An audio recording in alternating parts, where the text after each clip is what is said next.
इस एक्सप्लेनर में आपका स्वागत है। चलिए बिना देरी किए सीधे मुद्दे पर आते हैं। आज हम बिल्कुल निष्पक्ष होकर उस उलझे हुए जाल को सुलझाने वाले हैं जो दुनिया भर की भू राजनीति को हमारे देश के ऊर्जा और कृषि संकट से जोड़ता है। सुनकर शायद लगे कि ये तो बहुत भारी विषय है, लेकिन यकीन मानिए ये बातें सिर्फ अंतर्राष्ट्रीय सीमाओं तक सीमित नहीं हैं, बल्कि इनका सीधा असर हमारे घरों की रसोई गैस और किसानों के खेतों तक होता है।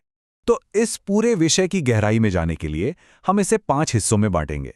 हम बात करेंगे मौजूदा ऊर्जा संकट की, हमारे स्ट्रैटेजिक रिजर्व यानी रणनीतिक भंडार की कमी की, जियोपॉलिटिक्स और व्यापार मार्गों की, खेती पर पड़ने वाले इसके छिपे हुए असर की, और अंत में देखेंगे कि सच्ची ऊर्जा सुरक्षा आखिर कैसे हासिल की जा सकती है।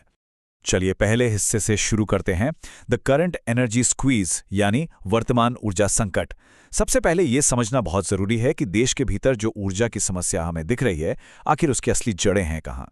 अब एक सवाल उठता है, क्या आपने कभी सोचा है कि 7 समंदर पार किसी जलसंधि या समुद्री रास्ते में होने वाली हलचल का सीधा असर हमारे घर के रसोई गैस सिलेंडर पर कैसे पड़ सकता है?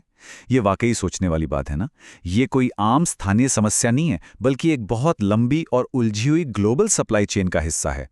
इस ग्लोबल चेन की एक बहुत अहम कड़ी है हॉर्मुज़ जलसंधि या स्ट्रेट ऑफ हॉर्मुज़।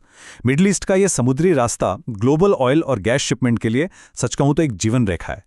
अब होता क्या है कि जैसे ही वहां कोई भू राजनीतिक तनाव बढ़ता है और इस रास्ते के बंद होने का जरा सा भी खतरा पैदा होता है, तो रोजाना इस्तेमाल होने वाली रसोई गैस की जो सप्लाई चेन है ना, वो तुरंत चोक हो जाती है और नतीजा घरेलू स्तर पर गैस की भारी किल्लत। अब आते हैं अपने दूसरे बिंदु पर, भारत के रणनीतिक रिजर्व की कमी। और सच बताऊं तो ये हिस्सा हमारे ऊर्जा इंफ्रास्ट्रक्चर की एक ऐसी कमजोरी को उजागर करता है जो वाकई हैरान करने वाली है। जरा इस डेटा को देखिए। मौजूदा समय में हमारी निर्भरता सिर्फ 27 दिनों के तेल भंडार पर है। जी हां, सिर्फ 27 दिन, जो कि पहले 45 दिन हुआ करता था। अगर हम इसकी तुलना चीन के 6 महीने और जापान के 8 महीने के विशाल रिजर्व से करें तो ये आंकड़ा सच में काफी चिंताजनक लगता है। अब सवाल यह है कि आखिर कितना रिजर्व होना चाहिए? तो इसका जवाब है कम से कम 6 महीने।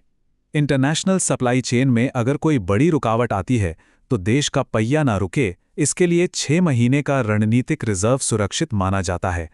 ये एक तरह का कुशन है जो भारी संकट में भी देश को थामे रखता है। और अगर हम इतिहास के पन्ने पलटें तो इसके गंभीर परिणाम हमें साफ दिखते हैं। ऑपरेशन सिंदूर जैसी घटनाओं को ही ले लीजिए। उस दौरान विदेशी ताकतों को हमारे इन कम रिजर्व्स के बारे में बहुत अच्छे से पता था और उन्होंने इस जानकारी का पूरा फायदा उठाया। उन्होंने हमारे भू राजनीतिक प्रतिद्वंदियों जैसे कि पाकिस्तान का खुलकर साथ दिया, क्योंकि उन्हें पता था कि तेल की ये भारी कमी हमें बहुत जल्द कमजोर कर सकती है। चलिए अब तीसरे हिस्से की ओर बढ़ते हैं, भू राजनीति और व्यापार मार्ग। जब हम अंतर्राष्ट्रीय संबंधों और आर्थिक व्यापार मार्गों को इस तस्वीर में जोड़ते हैं तो मामला और भी ज्यादा पेचीदा हो जाता है। यहां सोर्सेस से लाइन ऑफ क्रेडिट नाम की एक बेहद दिलचस्प आर्थिक व्यवस्था के बारे में पता चलता है। आसान भाषा में समझें तो ये एक ऐसा समझौता था जिसने हमें 60 दिनों की मोहलत दी। मतलब हम ईरानी कच्चा तेल खरीद सकते थे और हमें तुरंत पैसे भी नहीं देने पड़ते थे। ये वाकई एक मास्टर स्ट्रोक था, क्योंकि इससे हमारे विदेशी मुद्रा भंडार पर कोई अचानक बोझ नहीं पड़ा और ईंधन भी सुरक्षित हो गया। तो ये पूरा सिस्टम आखिर काम कैसे करता था? चलिए समझते हैं। ईरान से कच्चा तेल आता, वो यहाँ रिफाइन होता और फिर हमारे घरेलू बाजारों में बिकता।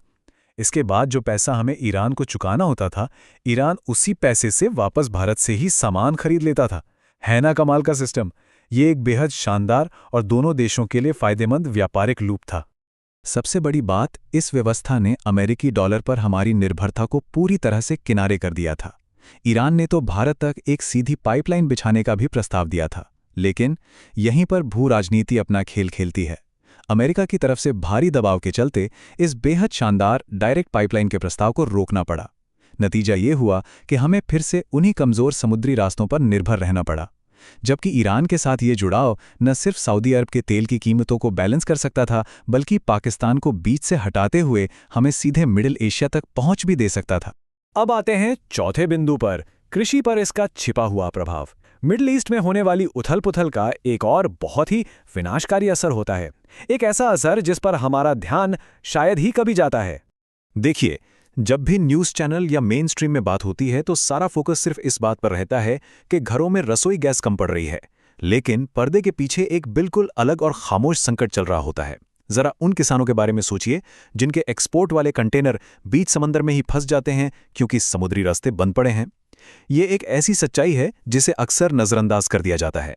इस पूरी स्थिति का सबसे ज्यादा खामियाजा भुगतते हैं महाराष्ट्र और गुजरात जैसे राज्यों के किसान। जरा सोचिए, उनकी महीनों की मेहनत, जैसे अंगूर, मसाले, हरी मिर्च, पपीता और केले, सब कुछ उन शिपिंग कंटेनरों में पड़े पड़े सड़ने लगता है जो अरब सागर पार ही नहीं कर पाते। जब मिडिल ईस्ट के व्यापारिक मार्ग बाधित होते हैं तो इन किसानों को एक बहुत बड़ा आर्थिक झटका लगता है। और स्थिति की गंभीरता को इस नंबर से समझिए, 10 दिन। जी हां, कंटेनरों में फंसी हरी मिर्च या पपीते जैसी जल्दी खराब होने वाली चीजों की शेल्फ लाइफ बमुश्किल 10 से 15 दिन ही होती है। इसके बाद पूरी की पूरी फसल, किसानों की पूरी मेहनत, सब कुछ बर्बाद हो जाता है। तो अब सवाल यह है कि आखिर इसका हल क्या है? यही हमारा 5वां और आखिरी खंड है, सच्ची ऊर्जा सुरक्षा का निर्माण। इन गहरी कमजोरियों को हमेशा के लिए दूर करने के लिए विशेषज्ञों ने कुछ बहुत ही विशिष्ट और बड़े पैमाने के घरेलू इंजीनियरिंग समाधान प्रस्तावित किए हैं।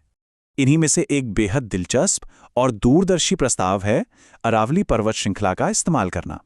प्रस्ताव यह है कि अरावली की विशाल भौगोलिक संरचनाओं के नीचे करीब 700 किलोमीटर लंबी सुरंगें बनाई जाएं, जिन्हें एक स्ट्रेटेजिक ऑयल रिजर्व के तौर पर इस्तेमाल किया जा सके। अब आप पूछेंगे कि अरावली ही क्यों? तो इसका कारण यह है कि ये पर्वत श्रृंखला अविश्वसनीय रूप से प्राचीन और स्थिर है। यहाँ टेक्टोनिक प्लेट्स की कोई हलचल नहीं होती, मतलब भूकंप का कोई खतरा नहीं है। और सबसे बड़ी बात, ये पूरी तरह से सूखी है, यहाँ कोई भूजल नहीं है।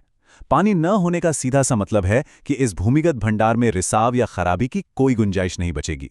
इस प्रपोजल का एक और कमाल का तकनीकी पहलू है। सुझाव ये है कि इन सुरंगों में रिफाइंड तेल की जगह सिर्फ कच्चा तेल यानी अनरिफाइंड क्रूड ऑयल स्टोर किया जाए, और जो जगह खाली बच जाए वहां कार्बन डाइऑक्साइड यानी CO2 भर दी जाए, क्योंकि CO2 की मौजूदगी में आग लगने या किसी भी तरह के विस्फोट का खतरा लगभग 0 हो जाता है ना कमाल का आइडिया? तो इन सब बातों से अंततः क्या निष्कर्ष निकलता है? यही कि बाहरी दुनिया या ग्लोबल स्थिरता के भरोसे बैठे रहने से कहीं ज्यादा जरूरी है अपने खुद के घरेलू बुनियादी ढांचे को मजबूत करना, चाहे वो मेडिकल कॉलेज हो, टेक संस्थान हो या फिर ये 6 महीने का रणनीतिक तेल रिजर्व। जब तक हम अंदर से मजबूत नहीं होंगे, तब तक बाहर का कोई भी झटका हमें ऐसे ही नुकसान पहुंचाता रहेगा। सोर्सेस से मिला ये पूरा डेटा एक ही बात की ओर इशारा करता है। अगर हमें लंबे समय की स्थिरता चाहिए तो हमें एक मजबूत इंफ्रास्ट्रक्चर की मांग करनी होगी, और इसके लिए हमें अपनी अस्थायी राजनीतिक बहसों को पीछे छोड़कर राष्ट्रीय सुरक्षा और आत्मनिर्भरता को सबसे ऊपर रखना होगा। इस पूरे एक्सप्लेनर के अंत में एक बहुत ही अहम सवाल हमारे सामने खड़ा होता है, क्या हम वक्त रहते अपने इंफ्रास्ट्रक्चर की इन कमजोरियों को दूर कर पाएंगे, या फिर हमारी अर्थव्यवस्था और हमारे किसान ऐसे ही किसी अगले वैश्विक संकट की दया पर निर्भर रहेंगे? इस पर वाकई गहराई से विचार करने की जरूरत है। इस विश्लेषण में हमारे साथ जुड़ने के लिए आपका बहुत बहुत शुक्रिया।